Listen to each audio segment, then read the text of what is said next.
Welcome to Man Does Tech, where I solve the problems you didn't even know you had. You start by assembling the core, a NAS or a spare PC with 2+ drives and a reliable switch or router. Connect via wired gigabit Ethernet.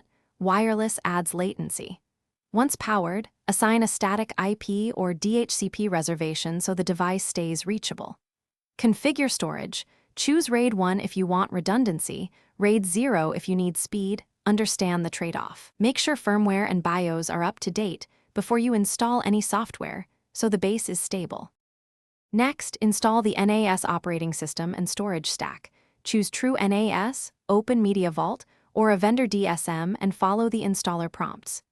Create your storage pool and select a resilient file system. ZFS is recommended for data integrity and snapshots. Once the pool exists, create datasets and enable SMB or NFS shares for your clients. Create user accounts, assign permissions, and add quotas to prevent one user from filling the array. Make sure to schedule regular automatic snapshot and scrub jobs for reliability. Finish by securing and validating the system. Set up automatic snapshots and RAID scrubbing, and configure at least one offsite or cloud backup to protect against local disasters. Harden access by restricting ports, enabling a VPN for remote access, and enforcing strong passwords plus two-factor authentication where possible. Then perform test restores of critical files to verify your backup chain. If something goes wrong, check smart logs and the most recent snapshot first.